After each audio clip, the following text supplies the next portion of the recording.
Welcome to the complimentary video for the Whimsical Elf and Slouchy Witch hat. I wanted to go over some of the notes with you guys, just in case you don't like reading. I highly recommend to do a gauge swatch.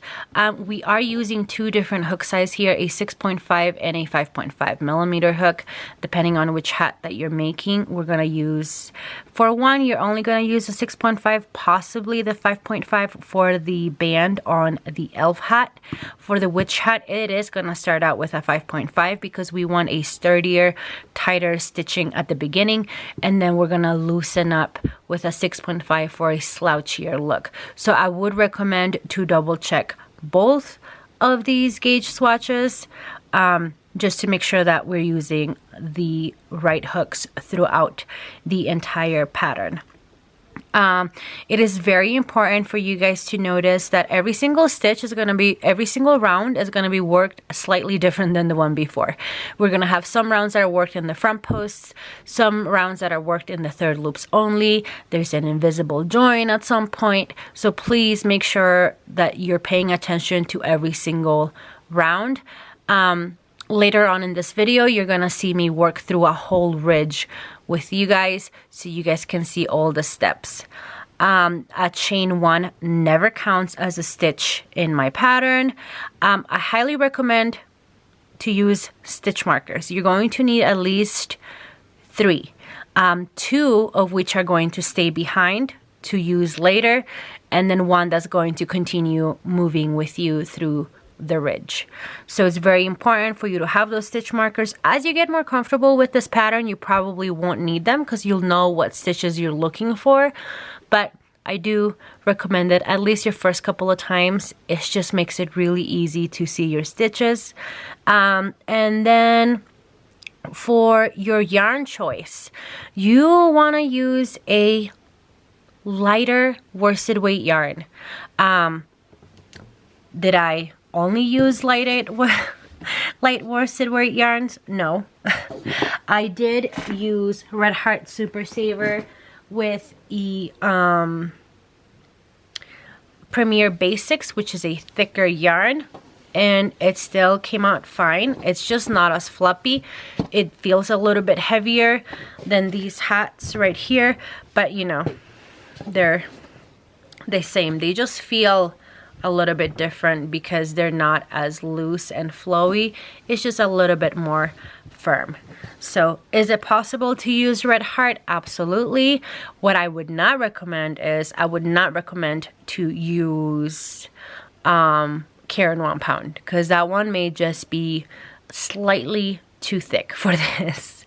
You're gonna end up with a really big hat, I would feel like. But I mean, if you like that works too. For this pattern, for the majority of the hats, I used Lion Brand Heartland yarn. I used the pink. I used a beautiful burnt orange copper. I'm gonna use a gray. I've used a purple. And for other yarn options, I also used Premier Yarns Color Spun. Sorry, I have a dog here. Which is a yarn, I want to say it's kind of like Unforgettable yarn. I know they don't have Unforgettable yarn anymore. But it's very thin, roving style yarn that still worked. So again, as long as you're meeting gauge, these are all different weight style yarns. Sorry, this one just doesn't have the band. And they're all the same size here. So you can pretty much use any yarn. Would I go thinner than this? I don't know if I'd use a DK. I haven't tried it. It's not a yarn that I necessarily purchase. But yeah, this is roving style yarn and it worked really well as well. It's also very floppy. It's perfect for that slouchy look. So those would be what I have to say about yarn choices. I'm looking through my notes here real quick. There's everything else. For the rest of the notes, I'm gonna go through as we're working this. So for the rest of the video, we're gonna work through specifically how to work a ridge. I'm also going to talk about how to curl a tip. I know some people have had issues with that in my previous patterns. And then we're also going to talk about how to do the ribbing. So yeah, let's get started. We can start with the curling. I had a couple of people ask me about this on my previous hats, saying that theirs is not quite curling right. So let's get through that. I'm gonna work the first two rounds real quick, and then I'll get back to you. So actually we're gonna start on the second round. One of the things that I like to do is make sure that my tail is on the outside of my work. I just think when I'm done and I pull on that yarn, it just gives me a pointier tip. You don't have to do this. I just, personal preference, I've always done it this way. But let's talk about this curl real quick. A couple of people had issues with this in the past. So the key to having a curl is that you're gonna have a short stitch on one side and a long stitch on the opposite side. So that's gonna kind of create a curve. And the reason it curls is because we're not joining. We're working on a continuous round. So the reason it's curling is because our stitches are shifting.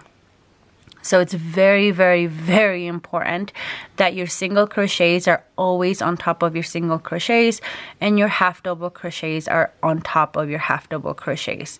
It doesn't matter if you stitch tight or loose or anything. It should always curl, because I've done the curl with really big crochet hooks where my stitches are looser.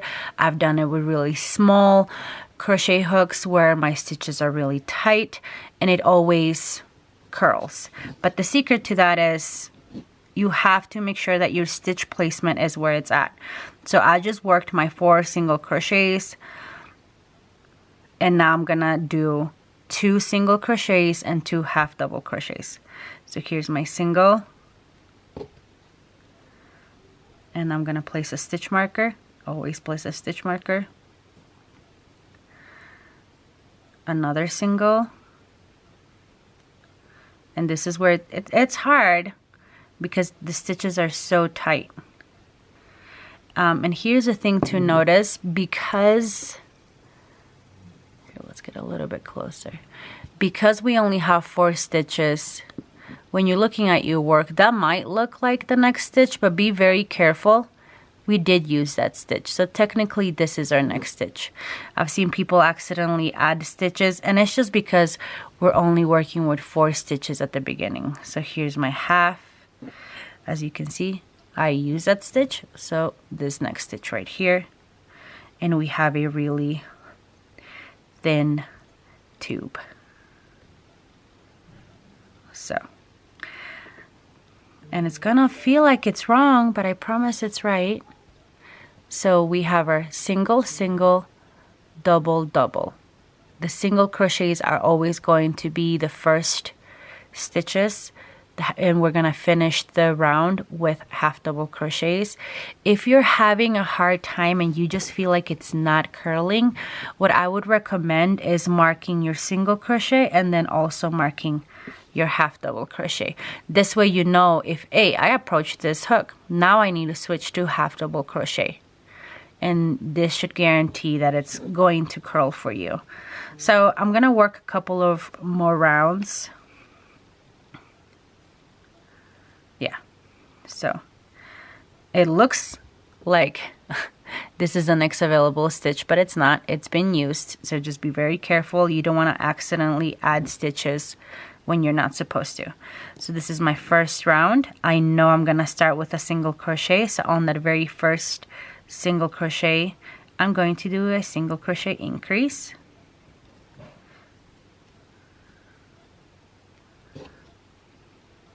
Use that stitch marker.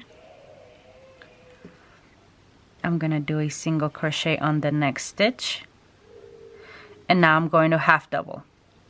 So half double increase,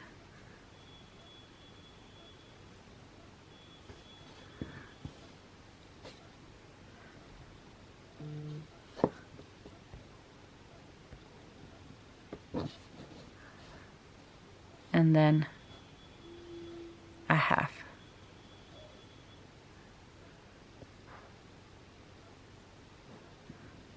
So now that's the end. I started with single crochets, I'm finishing with half double crochets. My half doubles are always on top of my half. My singles are always on top of my singles. And if you follow this all the way around, you should have a beautiful curl. I hope this was enough of an explanation for this part. I know in the past people have gotten slightly confused. So I'm gonna work on a little bit and then I'll show you what it looks like. So I'm on round 8 at this point, and you should already see the curl happening. I wouldn't necessarily recommend this, but if your curl is just really not curling, I would suggest that for every half double crochet you use, half double crochet, you use a double crochet instead. That really should curl it, because you're going from a very tall stitch to a really short stitch. That would guarantee more of a curl if the half double and the single is not working out for you. But it really should, as long as you are following it to a T. Single crochet on top of a single crochet, and a half double crochet on top of a half double crochet. But I think that's all I'm gonna say about the curl right now. So I'm gonna continue my curl, and I will meet you guys in a little bit, and then we can work on our first ridge together. All right, so let's talk about the ridges. The last ridge, the last round of a ridge, or technically in this case my curl, my tip, is going to be not joined, and you're gonna mark your first and your last stitch. This is very important for later on, so we can easily see these stitches. And the reason I didn't join is just because it gets confusing when you join exactly where you're supposed to do the stitch, and that first stitch gets a little bit tight. So we're not joining. This is the only round that we don't ever join, is the round that we're gonna mark our our first and last stitch. Now, the beginning of every single ridge, we're doing half double crochets in the front posts and not regular stitches.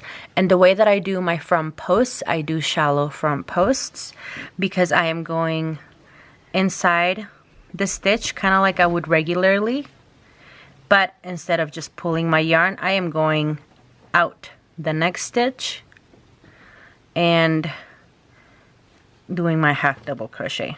Oops. Let's do that quick. So to do my next double crochet, I'm going in the same stitch that I just came out of, and then going out the other one. And then we're gonna do that all the way around for the first round of any ridge. Before I finish my front post round, I wanted to show you how this one ends. This is the last stitch from the previous round, the first stitch of the previous round, and this one right here is my first stitch of this current round. And your last half double crochet on the front post is going to be right here.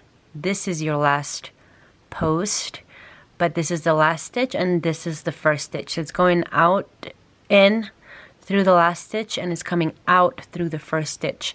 And this may feel a little bit funny, but it's because we didn't join the previous round. It feels like it's not the right stitch, but it is the right stitch. And if you're insecure if you're supposed to work on that stitch or not, just count your stitches. And if you're unsure whether you're supposed to work on a stitch or not, I recommend counting and making sure that you have the proper amount. But now I'm going to go and join. Again, this is gonna feel a bit funny because you're like, I just worked that front post there. But believe me, it works. This is gonna look a little bit holy right here. Don't worry about it because the ridge is gonna cover it up. But I'm gonna work the second round on a ridge is a simple half double crochet all the way around, but at the end we're gonna have an invisible join. So let me work my round and I'll be right back to show you the invisible join. All right, so the second round of a ridge is simple. It's just a half double crochet all the way around, but we're gonna do an invisible join, and this is just so the edging of our ridge is smooth and it doesn't have a weird indentation from a regular join. So in order to do this, I'm removing my hook from my working loop, and I'm coming from right behind my loop right here. So I'm coming from inside of my work, and I'm gonna grab my loop, and then I'm just going to pull it back. See, and then I can remove my hook from the yarn, and ta-da! So it's not gonna sink in, it's going to be a smoother join right here. And to start out the third round of every single ridge, we are going to be working on the third loops. So I'm actually gonna chain one, because I forgot to chain one, and we're working on the third loops. Our third loops are going to be back here. Let me remove that stitch marker.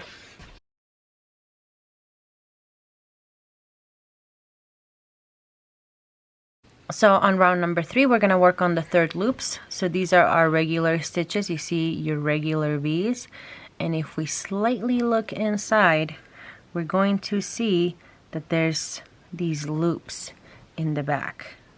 So half double crochet,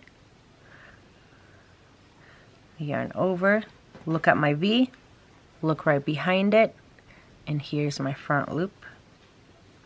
As you're working on the front loops, they get easier to find because the V will automatically fold forward a little bit, but V, third loop, and then a V, and your third loop. All right, so this is the round 3 of a ridge. So let me just finish working it out, and then I will show you the last round of a ridge and how we're going to create the ridge. So I'll be right back. That was a lot of times I said ridge in one sentence. All right, I just finished round 3 of a ridge, and as you can see, I just marked my first and third stitch just so we could see it, just for the purposes of the video. You don't have to mark them, but you should have something that looks like that. So what we're going to do now is we're going to fold to expose these stitches right here. Can you see them? There we go. So those are the leftover stitches from that front post round that we did. So technically these are just the regular V's because we didn't work on them on that round. We marked the first and we marked the last stitch, so now we can see them. So, and now, so we fold it down, and now we're going to fold up just one round. And we are exposing the stitches that we had left over here, you know, from the round that we worked on a third loop only. So I'm folding all the way around. And that is our ridge. And now we're just simply going to join our ridge together. Ooh. I stitched mark through my yarn. There we go. All right, so I am matching stitch to stitch, inserting the first stitch from my current round, and I'm going to insert it to the first stitch of that previous round. It's gonna look like you're off a little bit, and it's only going to be at the beginning. So there we go. And now we're gonna do second stitch to second stitch,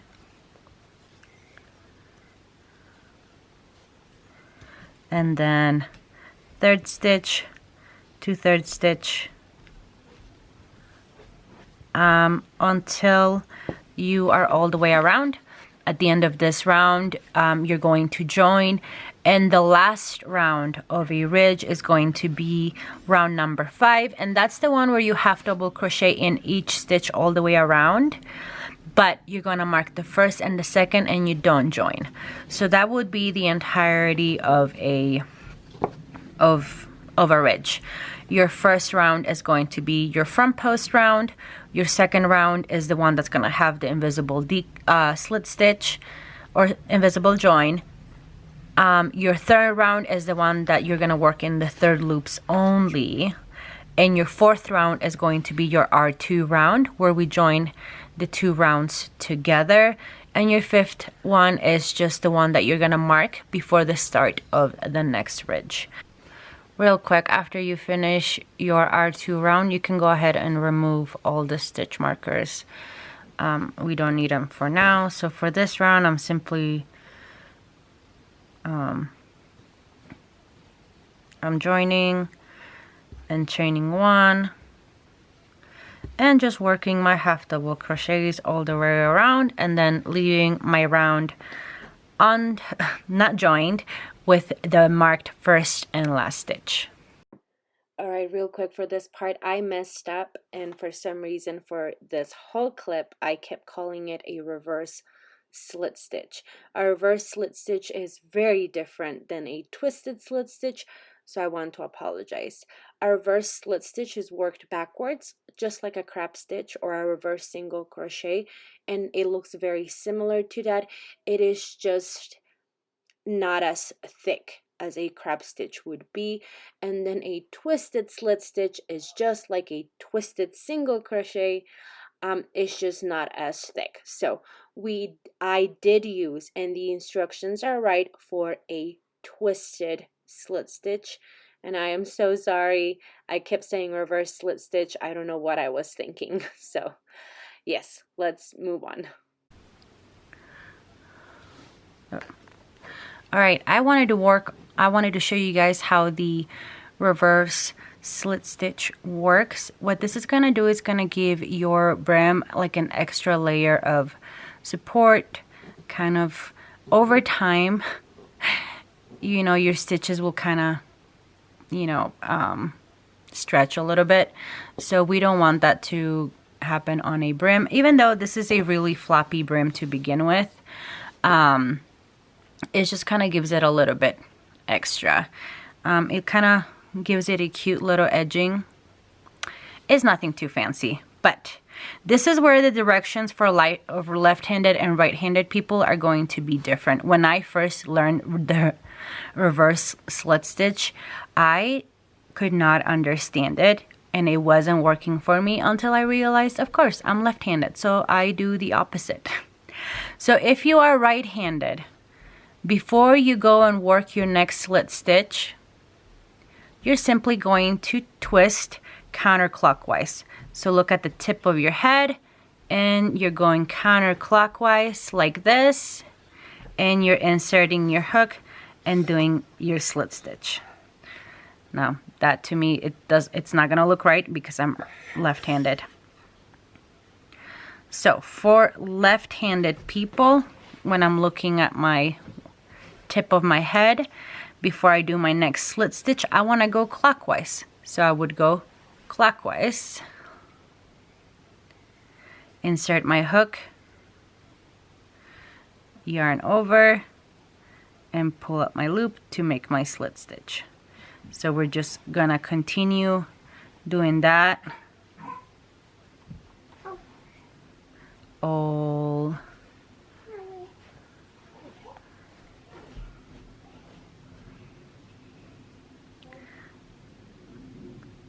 the way around. There we go. So now you get like these slightly twisted slit stitches at the end of your brim. So we made it to the ribbing part. Ribbing's really fun because this is where you can really customize your hat. And what I mean by that is, let's say for example, it's too big. Don't worry about it. You don't have to frog anything. Simply when you're doing the ribbing, go down a hook size. If you feel like it fits just right, then you can just continue using the 6.5 millimeter. Now, if it's too tight, you don't have to frog everything because we have the band. I would frog the last 2 ridges and remake them with a slightly bigger hook to give you that a little bit more room. You don't have to frog the whole hat, but I'm just showing you same thing for this one if you're doing the witch one. So it's 6.5 here, and it goes to 6.5 like the first round, and then it goes to 5.5. Same here. If you feel like this is too small, I would definitely frog these 2 rounds and then go up a hook size, but also remember to go up a hook size here as well, right? So if you're like, oh, the 6.5 doesn't work, I'm gonna go up to a 7 millimeter, your 5.5 should go up to a 6 millimeter, just so it doesn't scrunch too much on your witch hats. But for the witch hats, I'm not so worried about the fit because of how they sit on your head, whereas with the ribbed bands, they're really sitting on your head and, you know, for support. They're supposed to be snug around your head, unlike a witch hat that kind of just sits up top. So yeah, so if it's if it's too big, do your ribbing in a 5.5. If you like the way that it feels, just use the 6.5. And if it's too big, I do recommend then frogging the last. Okay, I'm just repeating myself. Let's get to it. All right, so we are gonna start with our band in order to do that.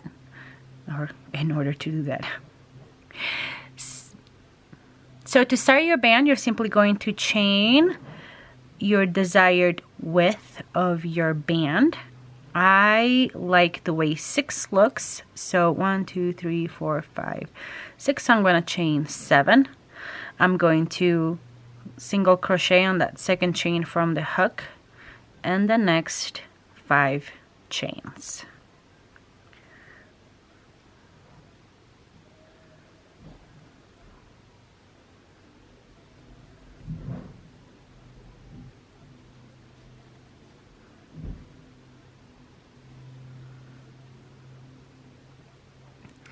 And now this is our beginning. This is our first chain, technically the joining, or sorry, this is our first stitch of our round. So we're simply going to slit stitch to this stitch to ground our work, and we're going to slit stitch on that next stitch to, technically this is our chain 1 to start our next row. So I like placing my work sideways, so all I have to do when I chain 1 turn is move my flap instead of turning every single time. So I'm going to skip the first 2 stitches, so that's the anchoring slit stitch and the slit stitch for the chain 1, and I'm gonna work on that third back loop only. So 1, 2, and we're only working on the BLOs for every single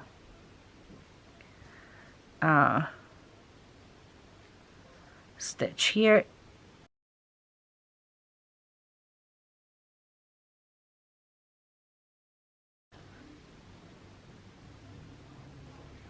There we go. And I'm going to chain 1 and turn, and we're gonna come down working on those BLOs only. 6 stitches. Sometimes it can be really easy to accidentally skip a stitch, and then now suddenly your band is 5 instead of 6. So because you may feel like, oh, that's not a stitch that I need to work on, and you skip it. So make sure that you're always counting your stitches. I know 6 sounds like something so silly, but if you want a nice even band, I recommend counting every single time. So now I'm gonna slit stitch to that next stitch to anchor my work, slit stitch to the next stitch to count as my chain 1. And now I'm turning my work this way, skipping the first 2 stitches and working on that BLO. So yeah, this is how you continue your work, and you're just gonna do this all the way around. So yeah, I think this is all I got for you guys when it comes to this pattern. So yeah, thank you so much. Until next time.